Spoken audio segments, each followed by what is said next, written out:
year was 2092, or at least that's what the calendar claimed.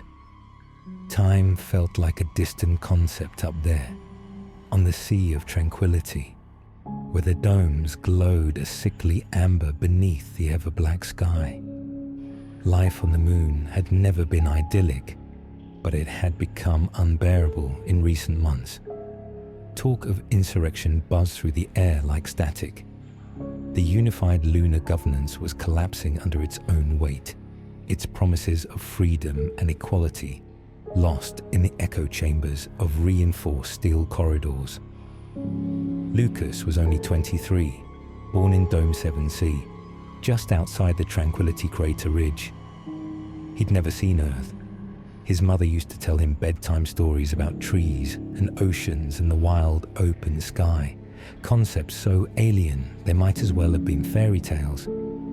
But now, with curfews enforced by armed drones and whispered rumors of coordinated bombings in the outer colonies, Lukas knew he had to leave. War was no longer a possibility, it was a certainty. He worked maintenance at the mineral depot, checking cargo integrity for the Earthbound supply rockets. The shipments were rare now. Earth had grown more self-sustaining, less reliant on lunar minerals. But the few that did depart were heavily monitored. He watched the schedules for weeks, noted the guard rotations, studied their habits until they became as familiar as his own.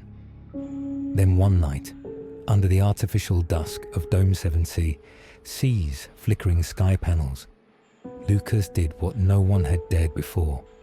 He smuggled himself into a cargo container filled with helium-3 canisters bound for Earth. The journey was silent, save for the occasional groan of shifting metal. Lukas couldn't tell how long he'd been in the dark. Time blurred when you were folded between crates, your heartbeat louder than any alarm system. He drifted in and out of consciousness, lulled by the subtle hum of propulsion, and then suddenly, motion ceased.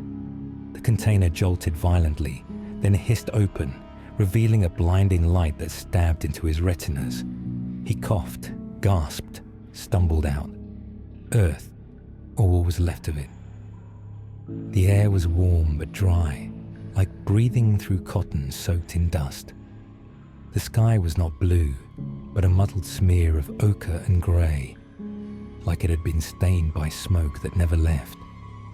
The landing site was a rusted scaffold of metal support surrounded by cracked concrete and overgrown weeds. No workers, no vehicles, no welcoming party, no one. Lukas wandered for hours past what looked like abandoned facilities and crumbling hangars. The only sound was the low whistle of the wind threading through broken windows. He kept expecting to see animals, people, signs of life, but Earth was silent. Eventually, he reached the edge of what had once been a city. The skyline, skeletal and rusted, loomed ahead like a graveyard of forgotten intentions. Buildings slumped like tired giants, and the streets below were carpeted in leaves that had long since turned to ash. It was only then that he noticed the signs. Faded posters plastered to walls and lampposts, their ink washed nearly away. Mandatory relocation order, December 22nd, 2087, effective immediately. All greater North American colonies to reassign residents to preservation zones. Preservation zones. He'd heard those words before, whispered among old engineers on the moon, in passing jokes too bitter to laugh at. Lukas pressed on, not sure where he was going, only that he had to keep moving. Everywhere he went, he felt watched, not overtly, not the way a camera watches, but the way you feel eyes behind curtains, the way shadow stretches where it shouldn't. Once, passing a row of cars crushed beneath fallen rubble, he swore something ducked just out of sight. When he turned, the space was empty. Still, Chilled air coiled around his ankles like it was being exhaled by something just beneath the surface. Later, he found the house, relatively intact. The door creaked inward with a push, revealing a hallway choked in dust. Family photos still hung on the walls, their colors faded, faces blurred by age and neglect. He stepped into the living room and stopped cold. A dinner table was set, plates and silverware, tall glasses half filled with cloudy water. A roast, now little more than a fossil, sat in the center. The chairs were all pushed back slightly, as if their occupants had just stood up, as if they were coming back. That night, Lukas stayed in the house, too tired to keep wandering. The bed upstairs sagged under his weight, but held. He wrapped an old quilt around him and stared at the ceiling, listening to the wind groan through the chimney. And then, somewhere near midnight, a voice whispered just beneath the floorboards. Not words, just a sound, like a breath shaped into almost language. Lukas froze. The air in the room thickened. He held his own breath to listen more carefully, and in the silence that followed, he heard something moving downstairs. Not the wind, not the building settling. Footsteps, slow, measured. He sat up, heart pounding, and reached for the lamp on the nightstand. The bulb flickered once and died. He waited. The steps stopped. Then, the sound of the front door creaking closed. By morning, he convinced himself it had been a dream. Sleep hallucination, he reasoned. His body still adjusting to Earth's gravity. But when he crept downstairs, the front door was shut tight. The dishes on the table were clean, polished.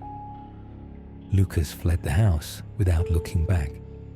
He found a working terminal in the ruins of an old substation, powered by solar panels mostly intact. The interface was fragmented, but he managed to access fragments of news broadcasts, most of them looping the same emergency messages from 5 years ago. Some were warnings, others were farewells.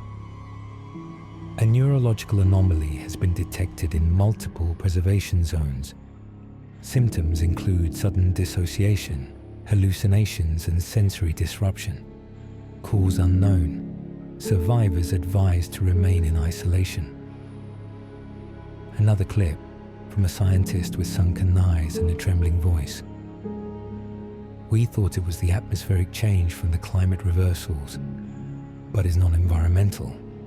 It's inside the brain, something mimicking cognition. It learns, worse.